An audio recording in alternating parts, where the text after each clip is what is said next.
You caught a massive limit of fish right here just 1 month ago. You know every rock, every drop-off, and every contour of this deep hole. But today the ice is gone, the sun is shining, and you have been sitting here for 3 hours without a single bite. What happened? Did the fish just pack up and leave the lake entirely?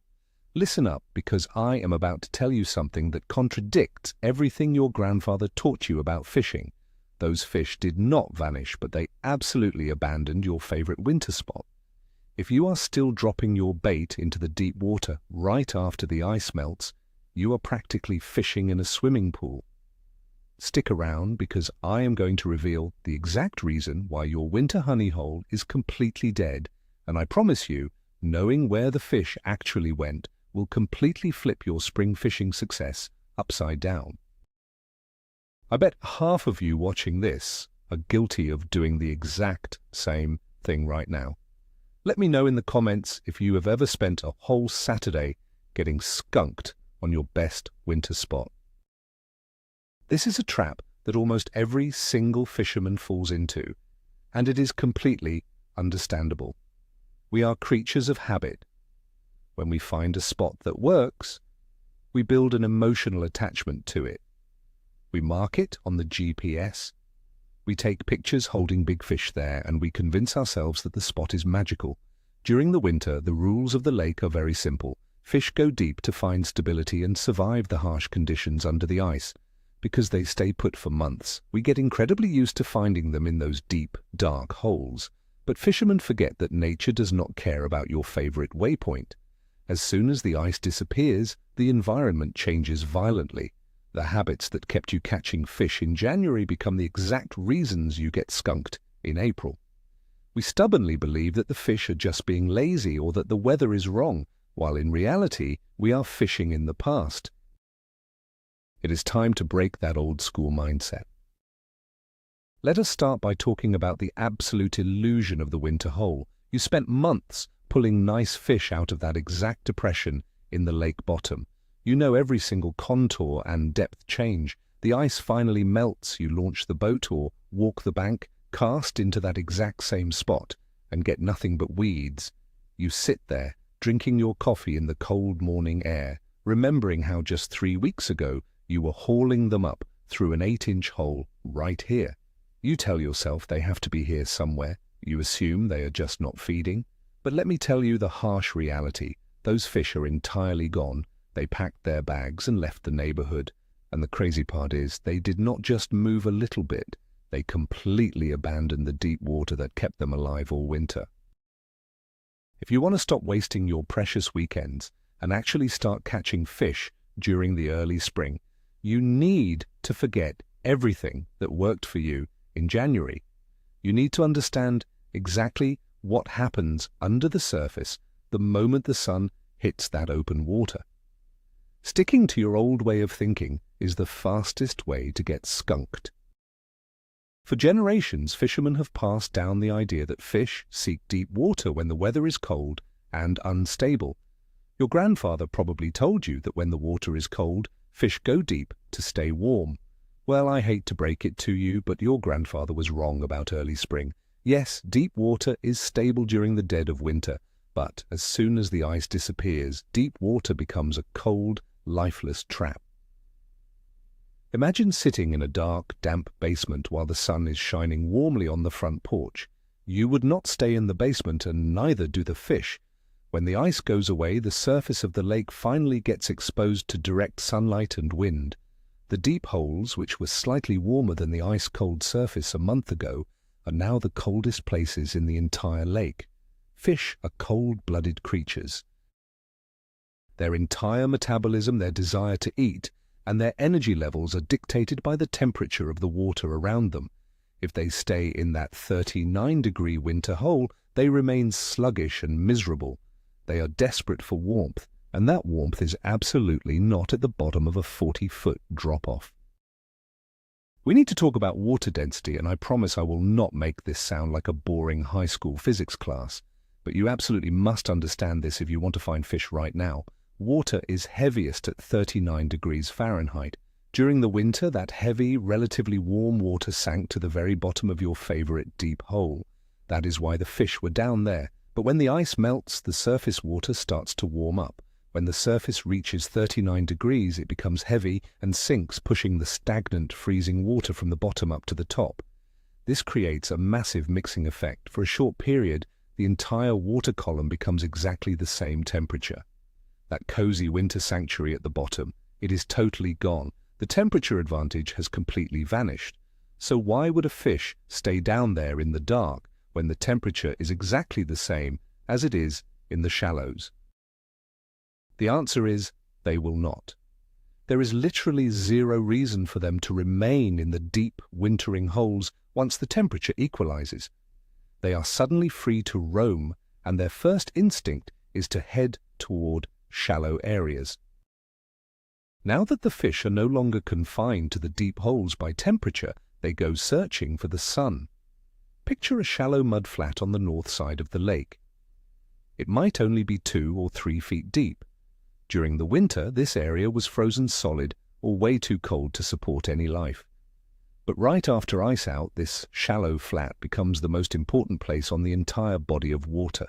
The dark mud bottom absorbs the sun's rays like a giant sponge. While the deep water out in the main lake is still hovering in the upper 30s, that shallow, muddy bay might climb into the mid to upper 40s by the afternoon. To a fish, a temperature difference of just 4 or 5 degrees is massive. It is like stepping out of a freezing blizzard and sitting next to a roaring fireplace. The warmer water boosts their metabolism immediately. It makes them active, hungry, and aggressive. If you are still sitting over your winter hole in 20 feet of water, wondering why your sonar screen is completely empty, it is because every fish within a mile has moved up into the shallows to soak up the sun. You have to follow the heat if you want to bend your rod. Fish do not just move for warmth, they move because they like to eat. And the entire food chain shifts dramatically the moment the ice leaves the lake.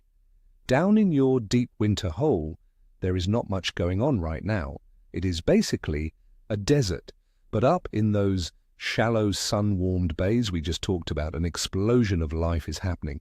Microscopic organisms, plankton, and tiny insects begin to hatch and multiply in the warmer water.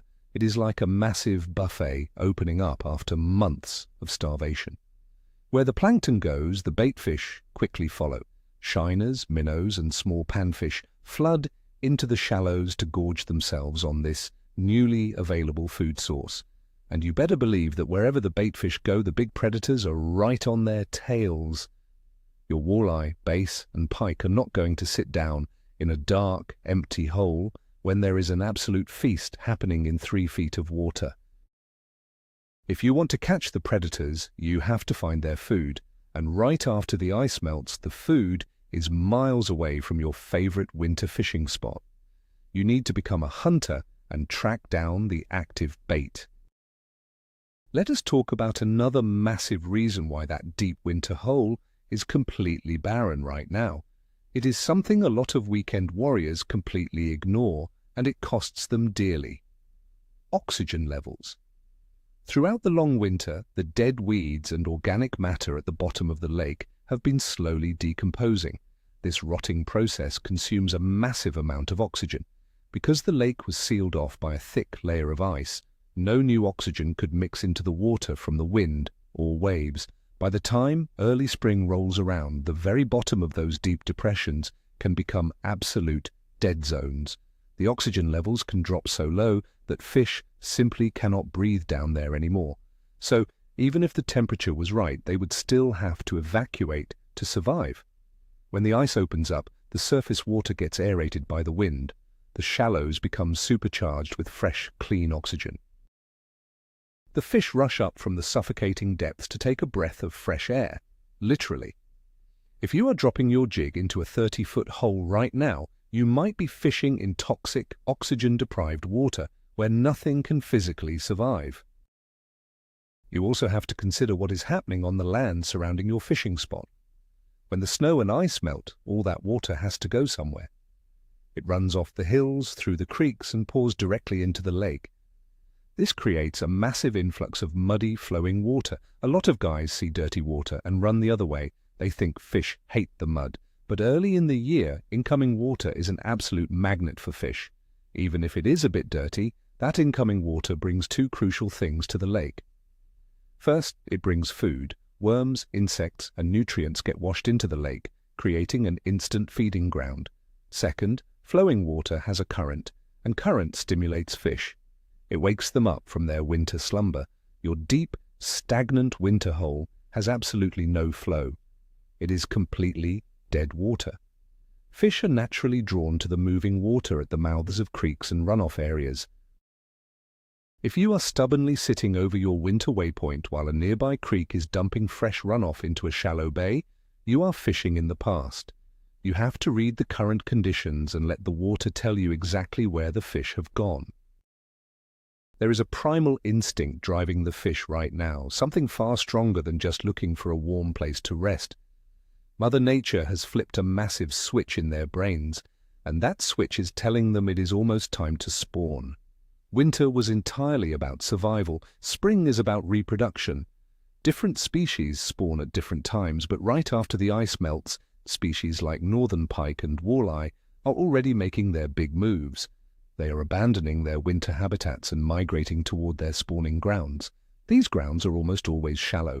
Pike want flooded marshes and shallow weedy bays. Walleye want rocky shorelines or moving rivers.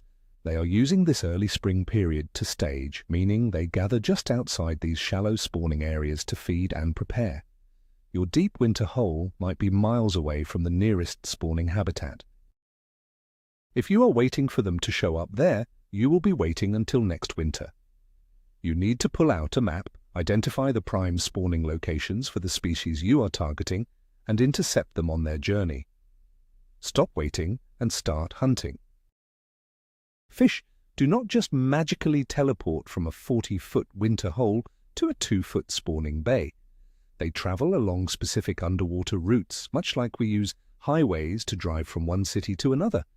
These routes are usually structural features like long points, underwater ridges, or the edges of old creek channels.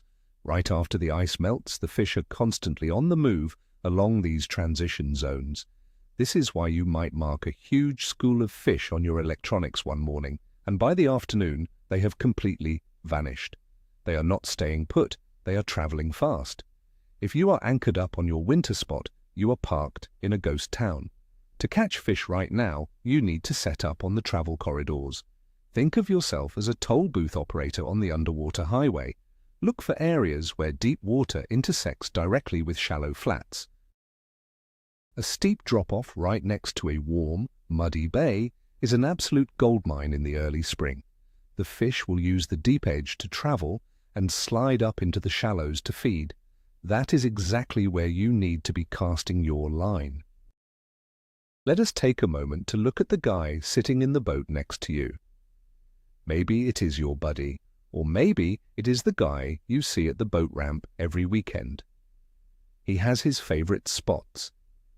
He caught a personal best there 3 years ago through the ice, and now he is convinced that spot is pure magic. He drops his anchor, cracks open a cold beverage, and waits, and waits, and waits.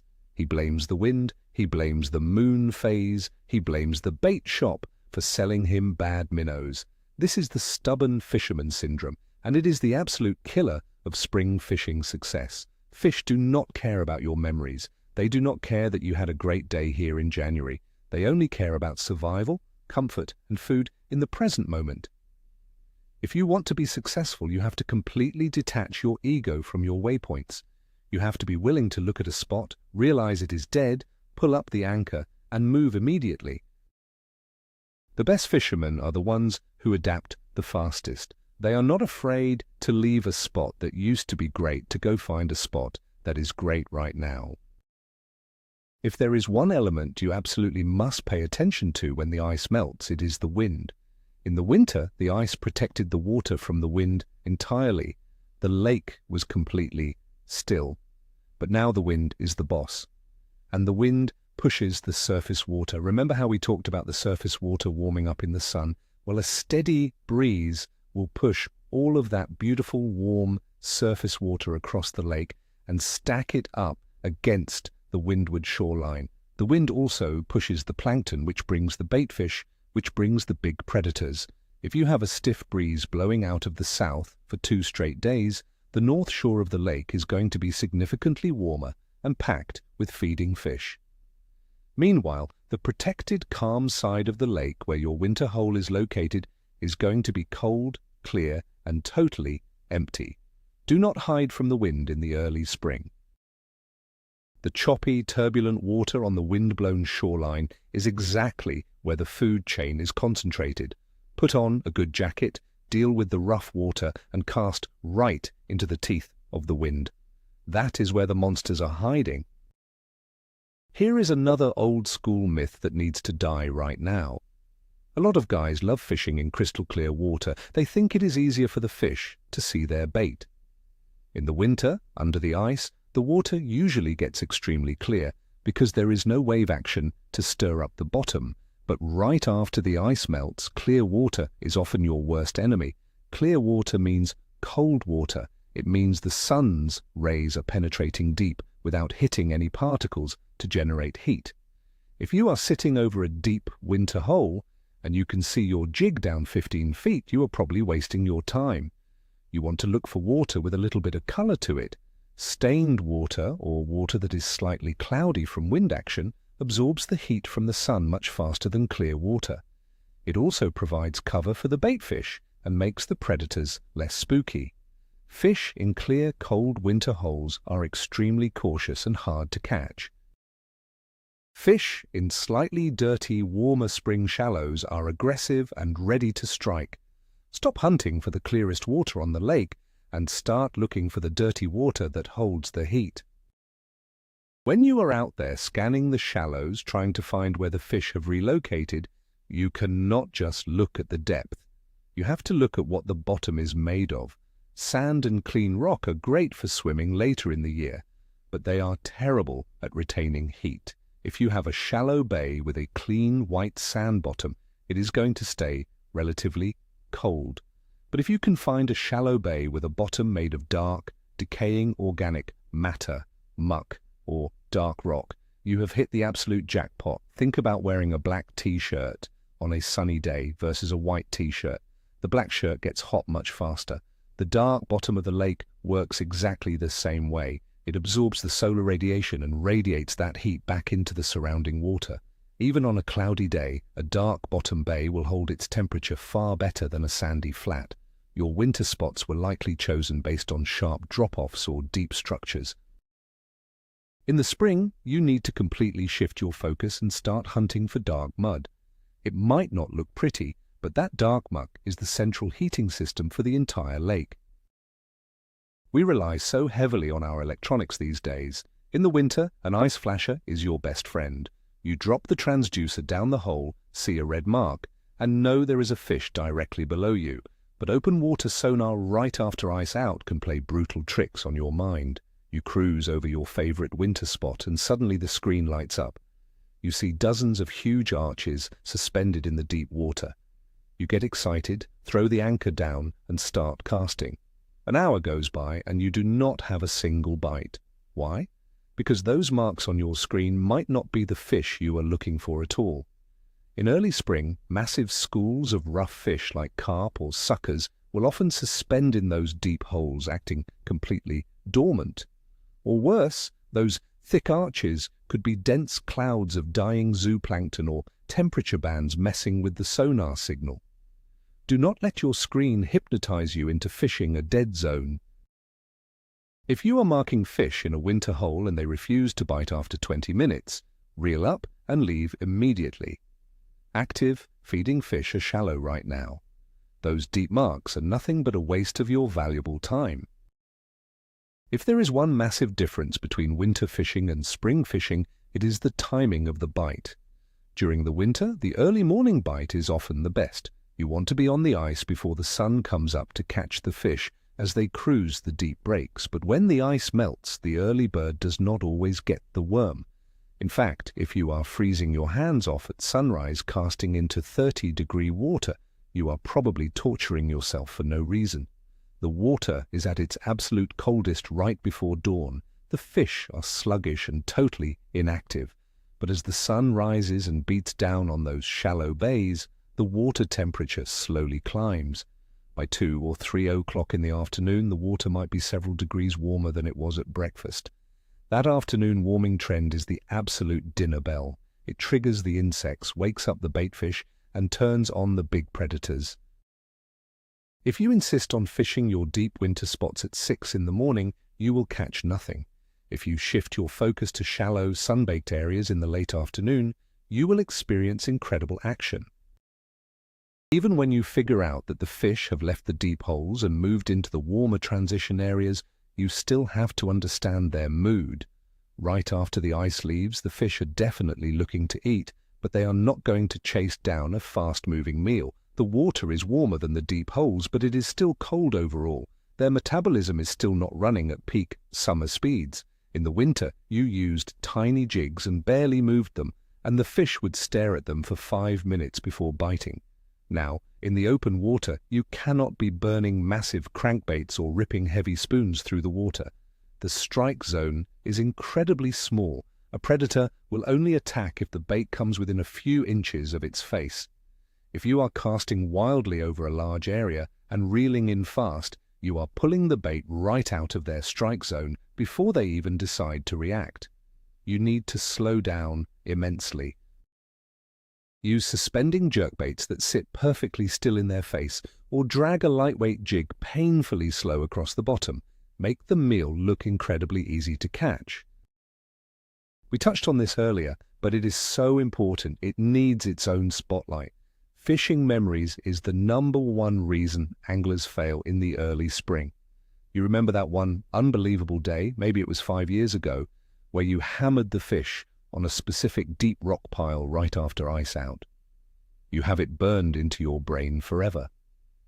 But you forget that 5 years ago, the spring was unusually hot, the water levels were entirely different, and the wind had been blowing from a different direction for a week.